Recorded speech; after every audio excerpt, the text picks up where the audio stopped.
your Vascassenno with eXp Realty out here in Denver, Colorado. If you're new to the channel, welcome. If not, welcome back.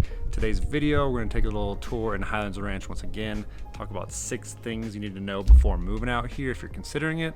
And of course, if you're new to the channel, don't forget to like, subscribe, smash that notification bell. It really helps me out a lot and I appreciate it. And of course, if you're looking to move out here, contact information is below. I'm a licensed agent out here, happy to help in any way I can. Call, text, email, whatever works for you. Get in touch, help you out. And with all that out of the way, let's jump into it.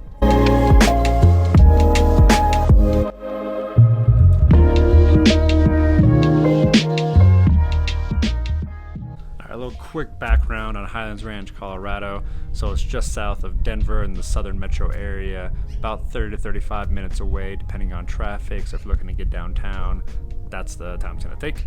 It's built primarily in the 90s. It started in the early 80s is when the community was first starting to be built. The northern part of it was being built in the 80s. And as the years went by, they moved more south and east and west. So majority of the houses will be built in the 90s, but you'll have some 80s, some 2000s, and there's still some new developments coming up, especially in those southern regions of Highlands Ranch. Places like Backcountry and some other ones that are down there. So still expanding, still plenty of room to expand as well. So growing community and great community overall, but that's a quick background story of it. Let's talk about the 6 things you need to know. All right, the first thing you need to know is Highlands Ranch is one big HOA. So if you hate HOAs and you don't want to deal with one, probably not the best place for you.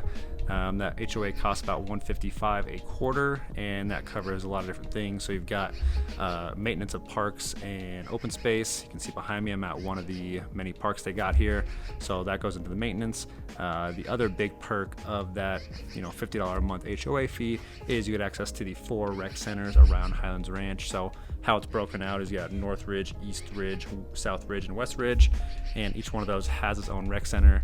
So you've got basketball courts, swimming pools, racquetball courts, tennis courts, weight rooms, cardio equipment, classes, everything at those gyms, and each one will have separate items at each one. So for example, West Ridge has a pool, South Ridge has the tennis courts and pickleball courts, stuff like that. So that gives you access to all of that, and the maintenance of the park, snow removal, and just keeping up the community, making it nice. And then if you live in a community that has a sub HOA, you could potentially be paying multiple HOAs, so a lot of condo and townhouse complexes, and some of the nicer neighborhoods in Highlands Ranch.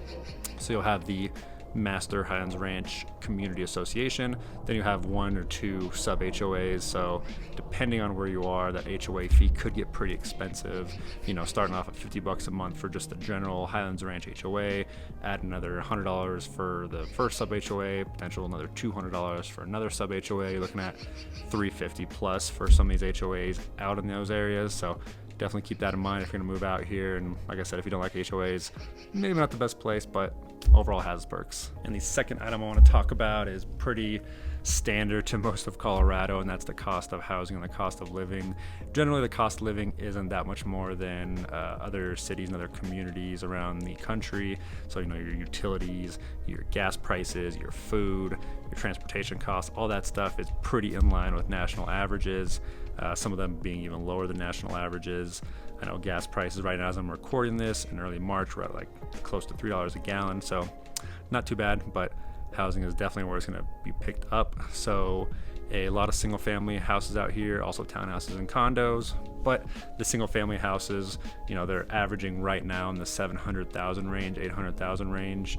So pretty pricey overall. Average pricing when you include condos and townhouses out here, probably in the low 700s, high 600s. So not a very cheap place to live, but again, it has its perks, and like most of Colorado, it's going to be pretty expensive, so just keep that in mind as well. All right, and the third thing I want to talk about is all the open space and parks. So like I alluded to before with the HOA taking care of the parks, got about 19 total parks, ranging from a small one with maybe just a play area plus some land on there, to the much larger parks that have multiple play areas, basketball courts, places to hang out and have picnics, all that kind of stuff.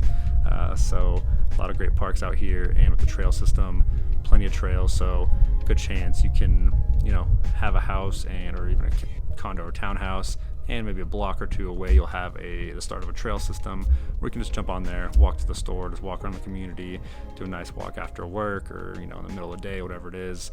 And then they try to do what they can with the snow as well during those colder months. But it's hard to take care of miles and miles of trails and concrete, but they do what they can. So plenty of trails, plenty of parks, plenty of open space. So if you're looking to get out, great spot.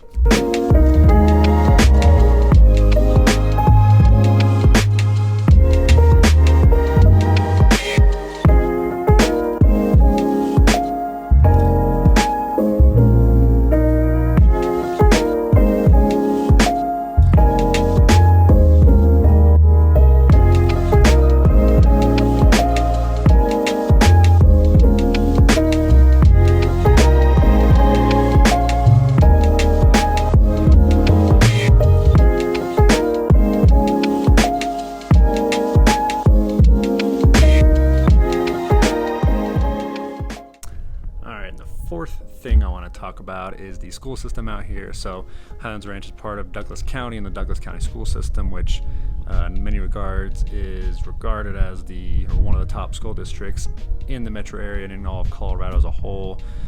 Plenty of high schools, plenty of elementary schools, plenty of middle schools, all ranked very highly on their academics. And then if you want to do more of the private school route, they also have private schools out here. I've mentioned before, but Valor Christian's one of the major private schools out here. So if you've got a family or you're planning to have a family and you're worried about maybe the school system and all that kind of stuff, Douglas County and Highlands Ranch specifically has one of the better school systems. So great place to raise a family and take them to school. All right, fifth thing I want to go over is the job opportunities and expansion out here. So there's about 2,000 or over 2,000 companies that are out here in the Highlands Ranch area. Obviously, you might not be working in Highlands Ranch. You might be working in Denver or DTC or one of those areas where more of the jobs are at. But if you want to work, where you live, could be a good opportunity to all those jobs. There's a few corporate offices out here that you can work at. So if you're looking for more of a corporate job, or any of the retail jobs or restaurant jobs or anything like that, there's plenty of that out here. But more than likely you'll probably be working remote these days or from Denver or from DTC, but still an opportunity that has grown out here. More jobs are moving out here, more companies are moving out here, so still an option for you. All right, and last thing, number 6, I want to talk about, I know I talked about a little before, was the location. But it's located about 35 minutes or so from downtown Denver, about 15 to 20 minutes depending on traffic to the Denver Tech Center. So if you're going to be working in either of those locations, or you want to go there for a drink or bite to eat or entertainment, still pretty close. You're also close to Chatfield State Park, which is one of the major state parks out here. So they've got the lake during the spring and summertime where you can go boating, fishing, go down to the beach, they call it, and just hang out there.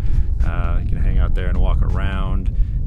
Plenty of stuff at Chatfield to do. And if you get the annual park pass, you can also go to Cherry Creek State Park, which is just another probably 10-15 minutes outside of Highlands Ranch, so you can do that as well. So another great opportunity for that.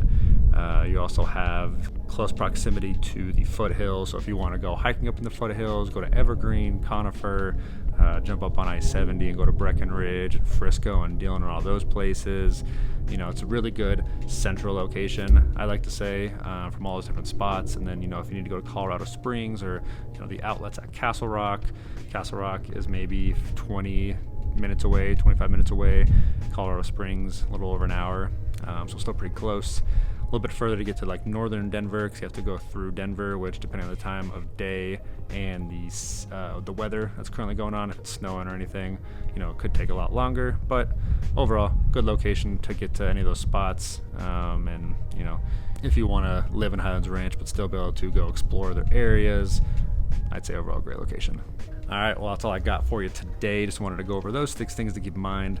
There's plenty others that I probably missed. Everyone's a little bit different on what they're looking for when they're moving somewhere. So, if I missed something, drop a comment, let me know. I'm curious what your thoughts are on those 6 I went over. And of course, if you haven't already, don't forget to like, subscribe, smash the notification bell. It really helps out a lot. And again, if you are moving out here or just consider moving out here and have questions, feel free to reach out to me. Information below, call, text, email, whatever works for you. Happy to help, and I will see you on the next one.